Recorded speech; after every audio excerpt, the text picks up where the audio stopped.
Son las 2 de la tarde, la 1 en Canarias. Radio María.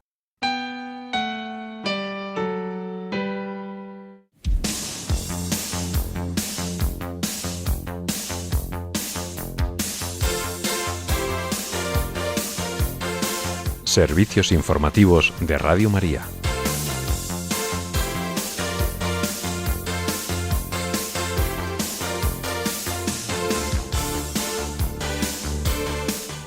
Israel bombardea Teherán y Beirut en una ofensiva masiva del 12º día del conflicto con Irán. El Papa León XIV reitera su llamamiento a orar por la paz en Oriente Próximo, mientras las autoridades del Líbano piden ayuda a la Santa Sede para proteger a los cristianos en el sur de este país. Y en España, la Casa Real, el presidente del Gobierno y la Comunidad de Madrid recuerdan a las víctimas del terrorismo en el 22º aniversario de los atentados del 11M. Estas y otras noticias en el informativo que ahora comenzamos. Buenas tardes.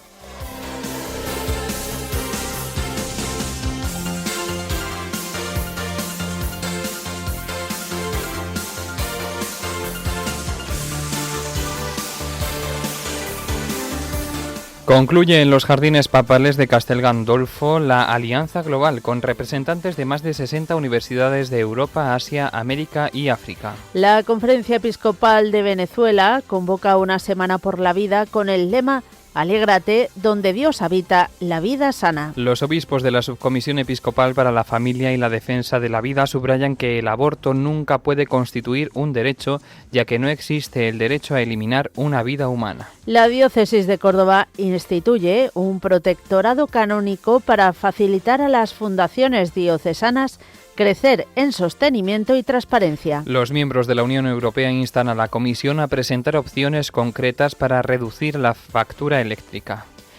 Rusia intensifica los bombardeos con drones sobre Ucrania. En España, la ministra para la Transición Ecológica anuncia que nuestro país apoyará la liberación de reservas de petróleo. Las cajas negras de los 2 trenes implicados en el accidente de Adamuz permiten la reconstrucción de los primeros segundos del siniestro. Y en deportes, el Atlético de Madrid golea al Tottenham, mientras que el Barcelona empata con el Newcastle en la ida de los octavos de final de la Champions League.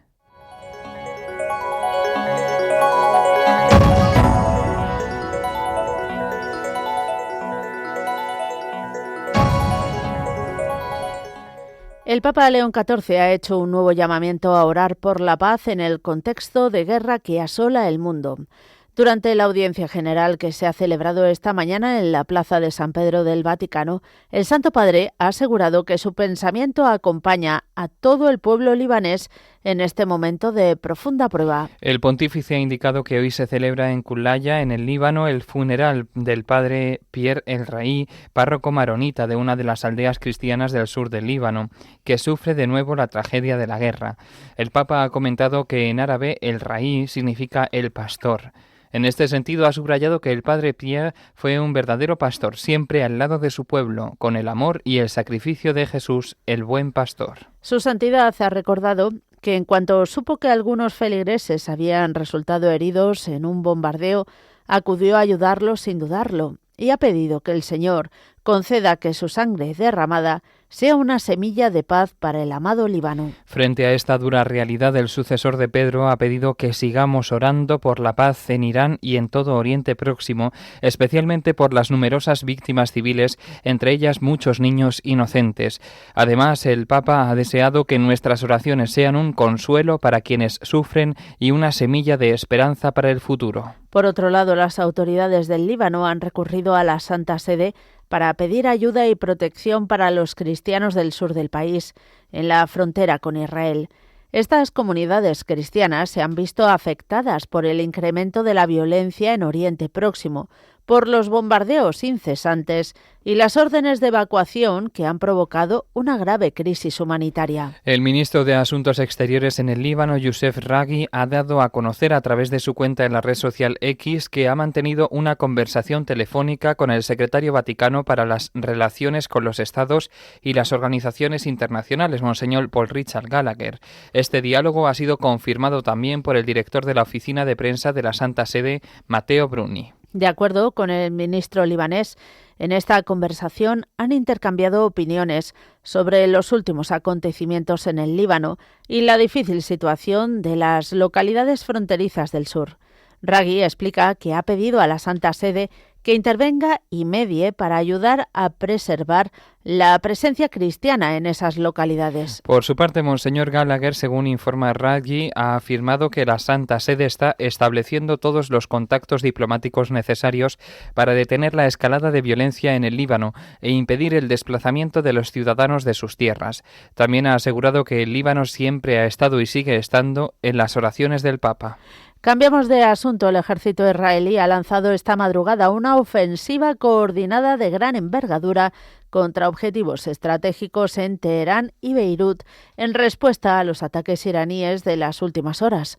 Se han bombardeado infraestructuras clave de la Guardia Revolucionaria en la región central de Irán, incluyendo el aeropuerto internacional de Mehrabad y zonas residenciales próximas. En paralelo, la Fuerza Aérea Israelí ha alcanzado cerca de 400 objetivos militares en Irán, como lanzadores de misiles balísticos, depósitos de combustible y bases de seguridad ya degradadas por días previos, lo que ha desencadenado racionamiento de gasolina en Teherán y la formación de una densa nube tóxica sobre la capital. En Líbano, los bombardeos se han intensificado sobre los suburbios sureños de Beirut, destruyendo un supuesto almacén de drones de Hezbollah y la entidad financiera Al-Qard Hassan, aliada del régimen iraní. En este conflicto, la respuesta iraní ha sido muy agresiva y la tensión se ha disparado en todo el Golfo Pérsico.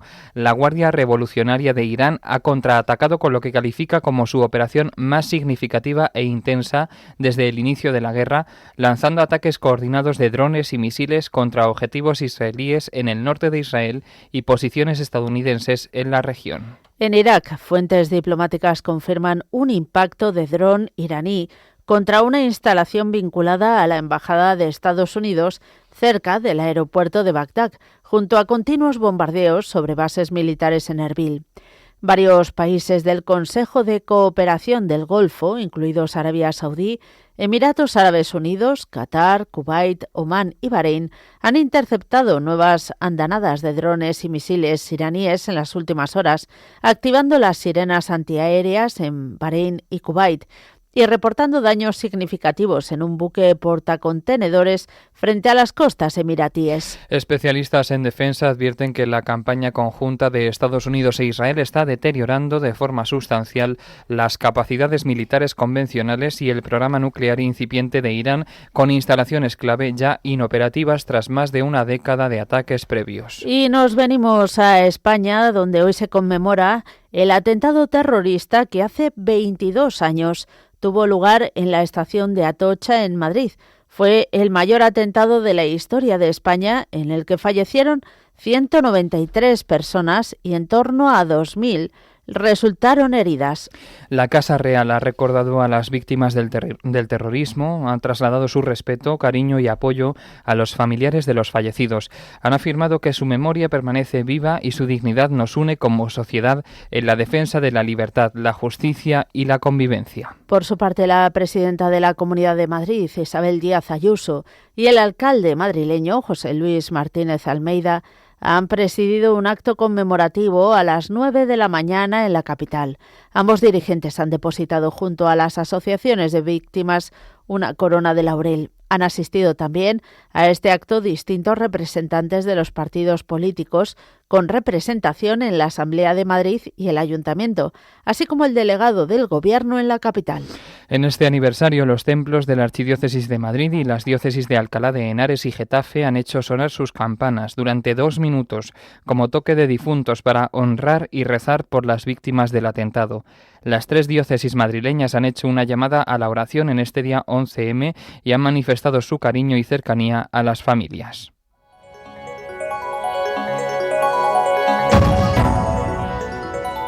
Noticias de la Iglesia en el mundo.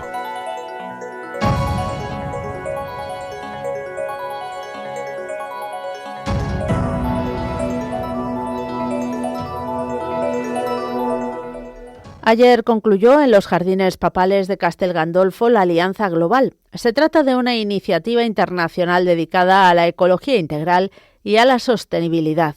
Está promovida por el Centro de Estudios Avanzados Laudato Si y la Universidad de Notre Dame, ubicada en South Bend, en Indiana. El evento inaugural contó con la presencia de representantes de más de 60 universidades de Europa, Asia, América y África, así como de organizaciones internacionales comprometidas con la lucha contra la crisis climática.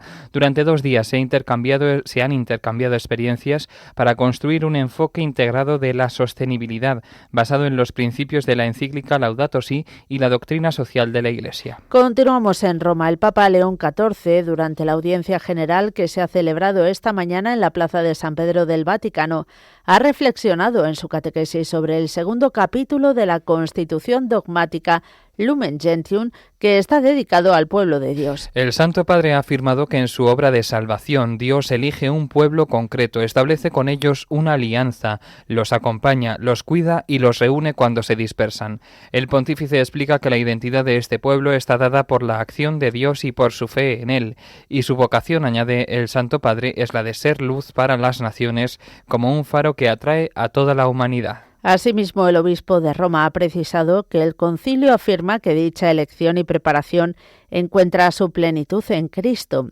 quien congrega en torno a sí al nuevo pueblo de Dios por medio de la entrega de su cuerpo y de su sangre.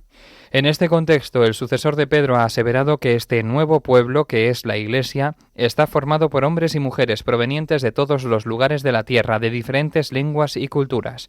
El Papa agrega que su principio unificador es la fe en Jesucristo y subraya que su presencia es profecía de la unidad y la paz, a la que Dios Padre llama a todos sus hijos.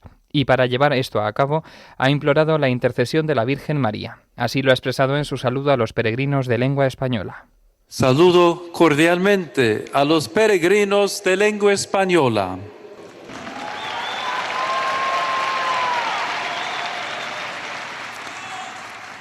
Pidamos a la Santísima Virgen María que no nos cansemos de orar, esperar y trabajar, dispuestos a la purificación y a la renovación interior, a fin de que la luz de Cristo resplandezca siempre en el pueblo de Dios. Que el Señor los bendiga. Muchas gracias.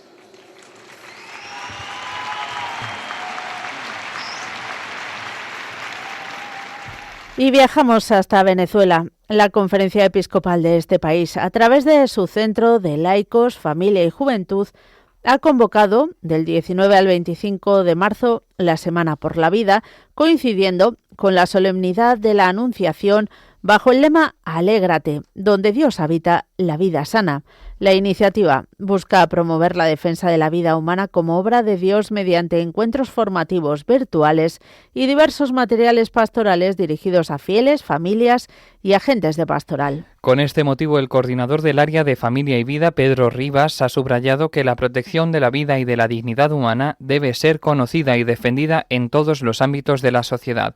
Según ha explicado, la defensa de la vida no puede limitarse a declaraciones puntuales, sino que debe impregnar la conciencia social, la acción pastoral y el compromiso público, especialmente en un contexto como el venezolano, marcado por profundas dificultades humanitarias. Además, Rivas apunta que en medio de esta crisis los más vulnerables no pueden ser considerados una carga, sino personas con derechos. En este sentido, ha advertido del peligro de la llamada cultura del descarte, denunciada repetidamente por el Papa Francisco.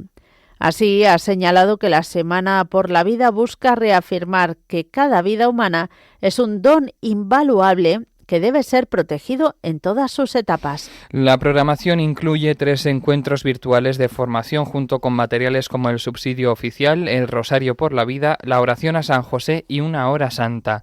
Entre los temas que se abordarán destacan el acompañamiento al inicio de la vida, la maternidad como misión y el significado del sí de María, inspiración del lema de este año. Con esta iniciativa, la Iglesia en Venezuela pretende fortalecer una conciencia provida arraigada en la fe y en la dignidad inviolable de toda persona.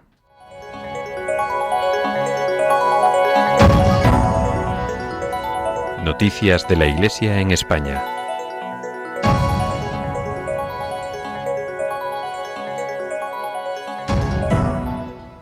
Con motivo de la Jornada por la Vida, que la Iglesia celebra el 25 de marzo, solemnidad de la Anunciación del Señor, la Subcomisión Episcopal para la Familia y la Defensa de la Vida de la Conferencia Episcopal Española ha elaborado unos materiales que ya están disponibles en la web de esta institución.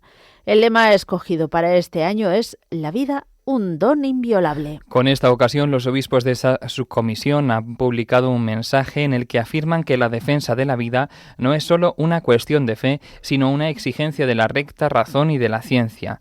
Los prelados explican que la biología defiende unánimemente que desde el momento de la fecundación existe un organismo humano vivo e independiente, con un patrimonio genético propio, un desarrollo embrionario autónomo, ordenado y coordinado. De este modo, los obispos manifiestan su preocupación por la tendencia a elevar el aborto a la categoría de derecho, incluso con rango constitucional o en cartas de derechos fundamentales. Los prelados subrayan que el aborto nunca puede constituir un derecho, ya que no existe el derecho a eliminar una vida humana. Al mismo tiempo, desde la Conferencia Episcopal Española quieren ofrecer también su apoyo a las madres y padres que enfrentan dificultades a la hora de afrontar un embarazo. Por ello quieren promover una alianza social para la esperanza a favor de la natalidad, que sirva por una parte para construir juntos las condiciones necesarias para que nuestros jóvenes puedan plantearse formar una familia abierta a la vida, y por otra para que ninguna mujer tenga que recurrir al aborto por sentirse sola o sin recursos. Y nos vamos hasta Andalucía. La diócesis de Córdoba ha puesto en marcha un protectorado canónico para facilitar a las fundaciones diocesanas crecer en sostenimiento y transparencia. El obispo Monseñor Jesús Fernández, de acuerdo con la propuesta de la Conferencia Episcopal Española, ha determinado incrementar con este organismo las funciones administrativas que permitan a fundaciones y entidades diocesanas progresar aún más en estos objetivos, como han comenzado a hacer las archidiócesis de Sevilla, Toledo o Mérida-Badajoz, entre otras de nuestro entorno. El protectorado canónico es un instrumento al servicio de la transparencia y sostenimiento con normas y funciones propias, labores de asesoramiento y asistencia técnica y capacidad para el registro de documentación financiera, además de tutelaje en procesos administrativos extraordinarios. El objetivo de este organismo, integrado en la estructura de la curia diocesana, es facilitar a las entidades religiosas diocesanas el cumplimiento de sus obligaciones de acuerdo con las funciones que ya venían desempeñando la Administración diocesana y la Cancillería, donde se entregan las cuentas y se lleva a cabo el asesoramiento solicitado. Y en otro orden de cosas les contamos que la Archidiócesis de Valencia conmemora el 25º aniversario de la beatificación de los mártires valencianos que murieron a causa de su fe en el año 1936, durante la persecución religiosa en España. Como recuerdan desde el Arzobispado de Valencia, el 11 de marzo de 2001 el Papa San Juan Pablo II beatificó en la plaza de San Pedro del Vaticano al sacerdote José Aparicio Sanz y a sus 232 compañeros martirizados en España entre los años 1936 y 1939. Entre ellos había sacerdotes diocesanos, religiosos, personas casadas y solteras, algunos de ellos miembros de la Acción Católica y de otros movimientos eclesiales.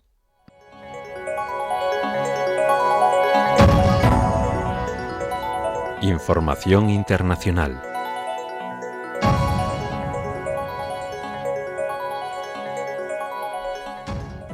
Los líderes de la Unión Europea presionan a la Comisión Europea para que presente medidas urgentes contra los altos precios de la electricidad, impulsados por el petróleo por encima de los $114 el barril debido a la guerra en Irán. Entre las medidas propuestas, la Unión Europea ha instado a revisar inmediatamente los precios para hogares e industrias y a realizar propuestas concretas a corto plazo para reducir costes energéticos. También piden que se adelante a julio de 2026 la revisión del régimen comunitario de comercio de derechos de emisión para limitar la volatilidad del carbono sin perder incentivos climáticos y acelerar la implementación de infraestructuras de red eléctrica y conexiones transfronterizas, simplificando permisos para integrar más renovables. Los altos precios amenazan la competitividad industrial y derivan de tensiones en Oriente Próximo que han disparado los combustibles fósiles. La Unión Europea busca de esta manera independencia energética vía nuclear y renovables, evitando fugas de industria a regiones con costes más bajos. El comisario de Energía, Dan Jorgensen, insiste en un sistema más limpio y asequible mediante electrificación controlada. Seguimos hablando de la crisis energética, contándoles que Alemania ha reabierto el debate sobre el fracking ante la grave crisis energética, agravada por la guerra que ha disparado los precios del petróleo. Líderes políticos, especialmente de la CDU, presionan para explorar la producción nacional de gas no convencional prohibida desde 2017 por riesgos ambientales, argumentando que el 67% de la energía alemana es importada en 2024, superando la media de la Unión Europea. La ministra de Economía, Katharina Reich, defiende un equilibrio entre protección medioambiental y seguridad de suministro en tiempos de tensión geopolítica, aunque enfrenta oposición de algunos partidos. Y en otro orden de cosas, Rusia ha incrementado sus ataques con drones sobre ciudades ucranianas, causando al menos 4 muertos en Sloviansk, en la región de Donetsk, al este del país. Los bombardeos, que incluyeron bombas aéreas en el centro de la ciudad, forman parte de una oleada más amplia que ha afectado infraestructuras civiles y residenciales, dejando heridos y daños significativos en los últimos días. Las conversaciones mediadas por Estados Unidos entre Kiev y Moscú permanecen en suspenso sin avances verificados en los frentes este y sur, donde las posiciones se mantienen estáticas desde hace 2 años. Zelensky ha denunciado miles de drones y misiles lanzados por Rusia en la última semana y ha subrayado la necesidad de más defensas antiaéreas. Polonia, por su parte, y aliados de la OTAN activan aviones para proteger el espacio aéreo regional. Y terminamos en Estados Unidos, donde el volcán Kilauea, situado en la isla grande de Hawái, ha iniciado una nueva erupción con fuentes de lava que alcanzan hasta 300 metros de altura en su episodio 43 desde diciembre de 2024.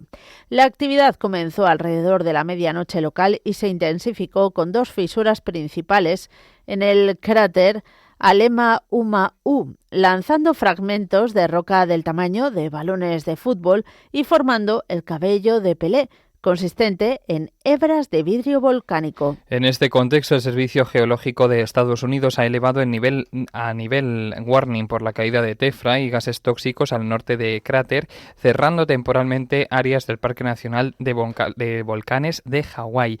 No hay amenaza inmediata para las poblaciones cercanas, pero las autoridades recomiendan evitar zonas no autorizadas por el riesgo de grietas inestables y cenizas. Kilauea mantiene una actividad intermitente desde hace más de un año.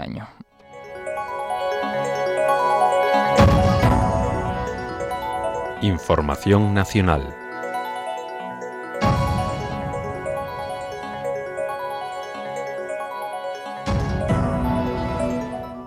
La vicepresidenta tercera y ministra para la Transición Ecológica y para el Reto Demográfico, Sara Aegesen, ha confirmado hoy que la Agencia Internacional de la Energía ha propuesto la mayor liberación de reservas petrolíferas de su historia, en una cantidad que supera en más del doble los 182 millones de barriles que se liberaron durante la guerra de Ucrania.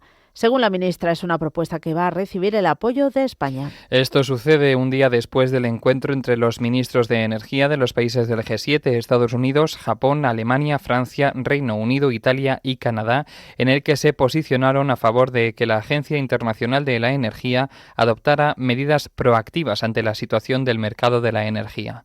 Las medidas incluyen el uso de recursos de reservas estratégicas por el notable aumento de los precios del petróleo y el gas disparados tras la guerra en Irán. Esto supone que si todos los miembros del Consejo de Gobierno de la Agencia Internacional de la Energía se muestran a favor de esta iniciativa, en el caso de España se van a liberar en torno a 12 días de reservas de petróleo. La vicepresidenta del Gobierno ha indicado que actualmente las reservas en nuestro país equivalen a 92 días de suministro. Sara Egesen también se entrevistará con las patronales del sector gasista y petrolero y mañana jueves estará en la reunión que ha convocado el Gobierno con los agentes sociales. Más noticias. Las cajas negras de los 2 trenes implicados en el accidente ferroviario del pasado 18 de enero en Adamuz, en Córdoba, han permitido reconstruir los primeros instantes del siniestro. Según los investigadores de la Comisión de Investigación de Accidentes Ferroviarios, entre el inicio del descarrilamiento del tren de Iryo y el choque con el tren Albia pasaron solo 15 segundos. El primer problema se detectó a las 7:43 de la tarde, cuando el motor del tren de Iryo tuvo una desconexión eléctrica mientras circulaba a 205 km/h. Los investigadores creen que ese fue el primer signo del descarrilamiento. 4 segundos después, el Iryo activó una alarma de temperatura en una de sus ruedas, algo que podría indicar que ya estaba descarrilado. Esto hizo que el tren frenara automáticamente. Poco después, el sistema de seguridad de la vía activó una frenada de emergencia en el tren Albia, que iba a 216 km/h. Cuando chocó con el tren Iryo, su velocidad ya había bajado a 204 km/h. Los datos analizados vienen de las cajas negras y de las cámaras del interior del tren de Iryo, y los investigadores siguen revisando esas imágenes para completar la reconstrucción de los hechos. Y como les comentábamos, hoy se conmemoran 22 años de los atentados del 11 de marzo de 2004 en Madrid. El presidente del Gobierno, Pedro Sánchez, ha utilizado esta efeméride para inaugurar la primera cumbre internacional contra el odio. Según él, este foro pretende analizar los efectos de un supuesto discurso de odio y la polarización. En esta cumbre, Pedro Sánchez ha anunciado la puesta en marcha de la herramienta Odio con H para, según afirma, medir de forma sistemática la presencia, evolución y el alcance de los discursos de odio en las plataformas digitales. Sin embargo, el presidente del Gobierno no ha especificado en este foro qué criterios se seguirán para definir qué es y qué no es odio y qué organismo se encargará de revisarlo. Distintas voces críticas ven esta herramienta como un instrumento de censura que equipara críticas al gobierno con odio, limitando la libertad de expresión bajo pretextos subjetivos.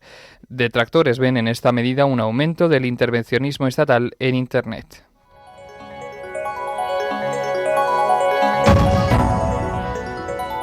Información deportiva.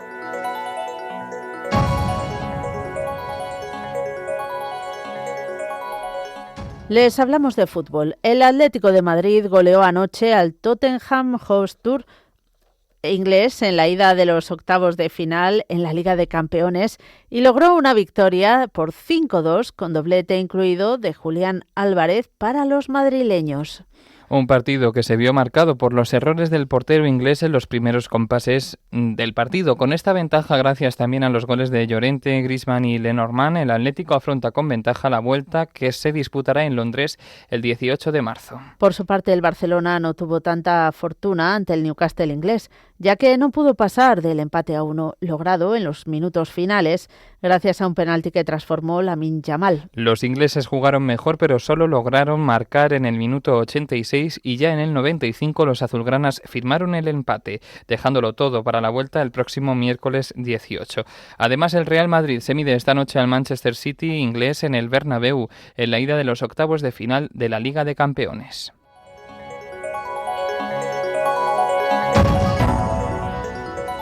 Noticias autonómicas.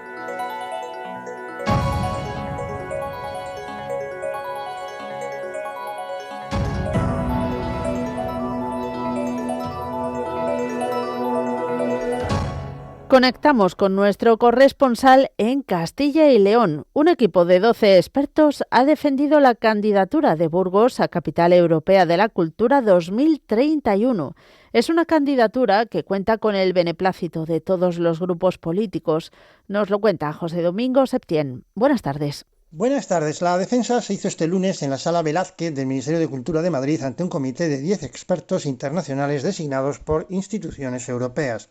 El resultado de esta primera fase se va a dar a conocer el viernes 13 de marzo, con el anuncio de las ciudades finalistas y en diciembre con la ciudad elegida. Burgos se encuentra entre las 9 candidatas de ciudades españolas que optan a convertirse en capital europea de la cultura 2031. Año en el que le corresponde a España y a Malta acogerlo. La defensa se realizó en inglés y se apoyó en el dossier de la candidatura entregado el pasado mes de diciembre, un documento de 60 páginas que recoge el programa cultural, la dimensión europea del proyecto y el modelo de participación sobre el que se articula la propuesta de la ciudad de Burgos para el 2031.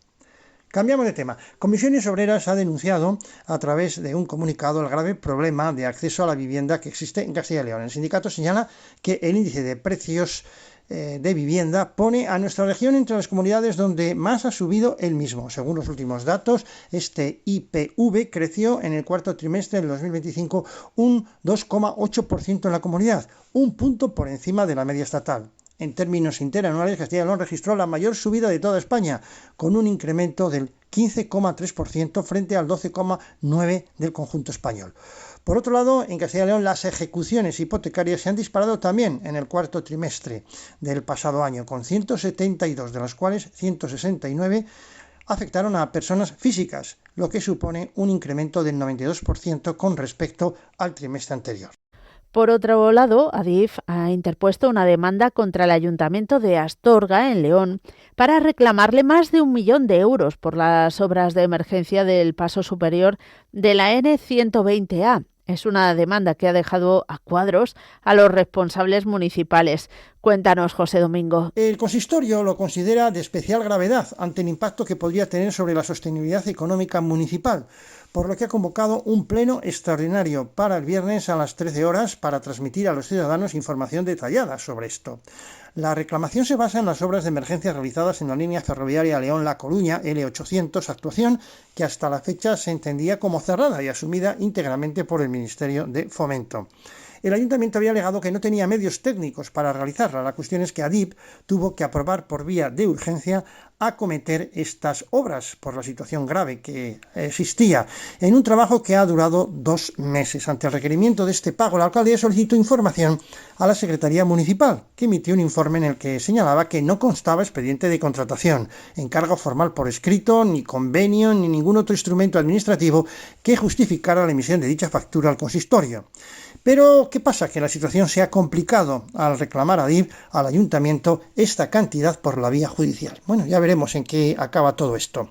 Cambiamos de tema. La Federación de Vecinos Rey Ordoño de León, bajo el lema Por Urraca y todo su reino, homenajeó precisamente el domingo a la reina Urraca I en el 900 aniversario de su muerte. Este acontecimiento también se celebró en Sahagún, en cuyas calles se desarrollaba el ceremonial teatralizado El Último Camino, en el que participaron un centenar de personas. Y vamos a concluir. Iberdrola ha colocado el desarrollo de las redes eléctricas en Castilla y León como uno de los ejes estratégicos de la electrificación de la economía. En este contexto, la comunidad ha sido el escenario de la 23ª edición del encuentro del negocio de redes de ID, una reunión que ha reunido a más de 400 empleados de la compañía para analizar los retos de futuro del sistema eléctrico.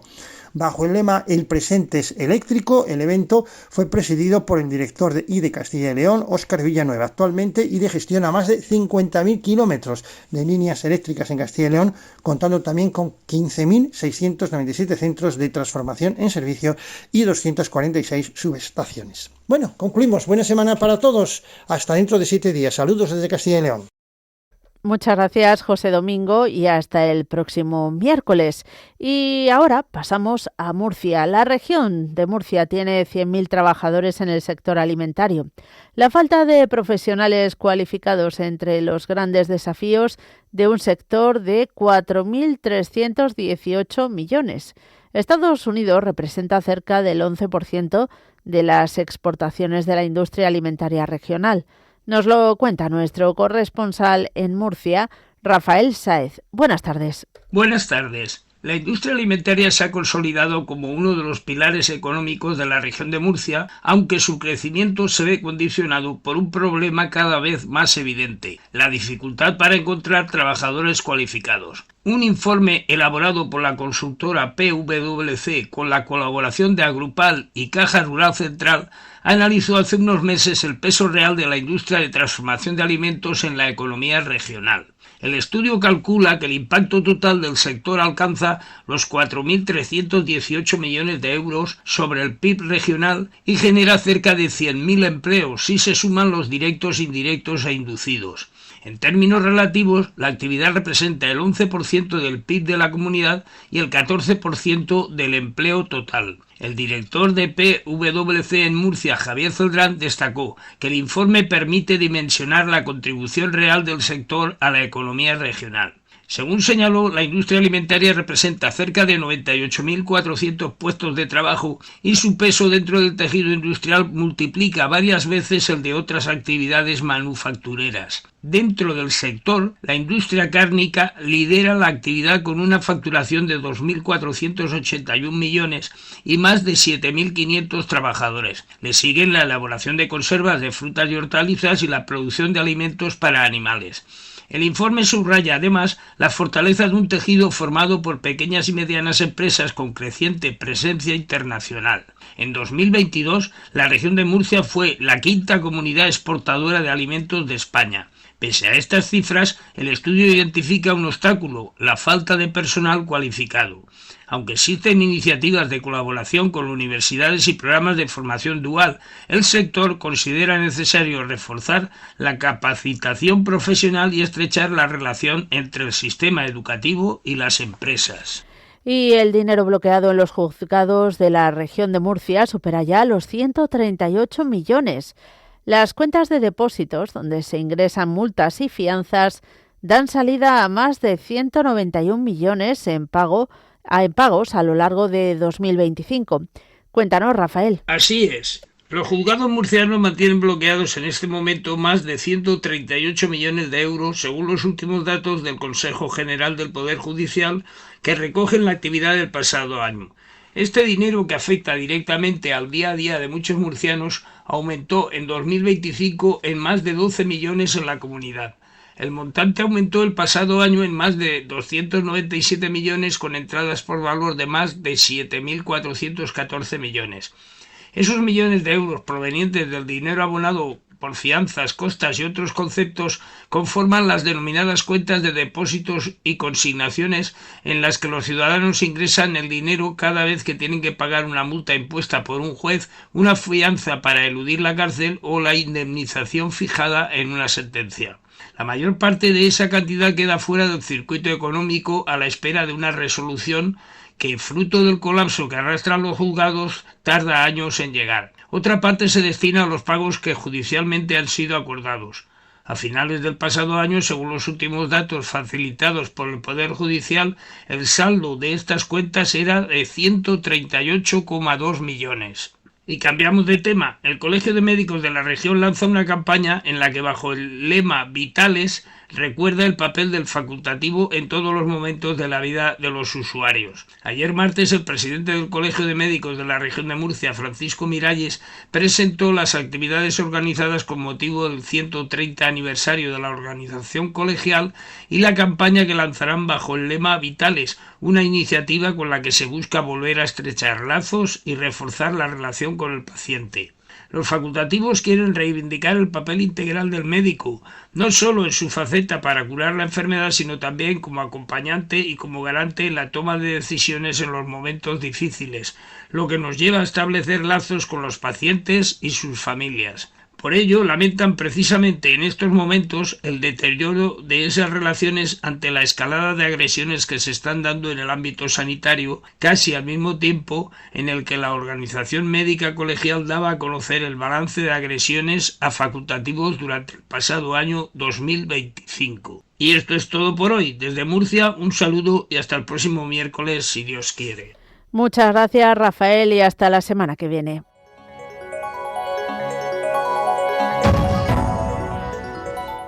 Y finalizamos con la previsión del tiempo realizada por Miriam Herraiz y locutada por Nicolás Chamorro.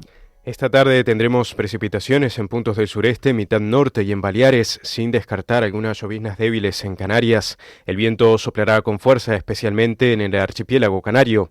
La mar estará alterada con las olas entre los 3 y 4 metros en Canarias, la costa gallega y en la Cantábrica. Y las temperaturas máximas sumarán unos grados. Mañana jueves amaneceremos con nieblas en la mayor parte de nuestra geografía. Tendremos una jornada marcada por las nubes que no dejarán precipitaciones. El viento soplará con fuerza en Canarias, en el estrecho y en la costa gallega. Se espera mala mar en Canarias, en el estrecho, en la costa gallega y en la Cantábrica. Y las temperaturas, las mínimas, seguirán sin experimentar grandes variaciones, mientras que las máximas pueden subir un poco.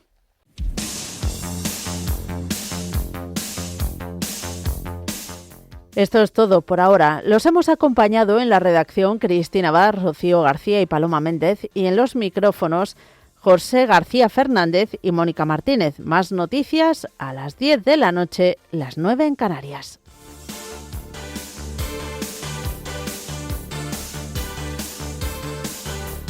Informativos de Radio María.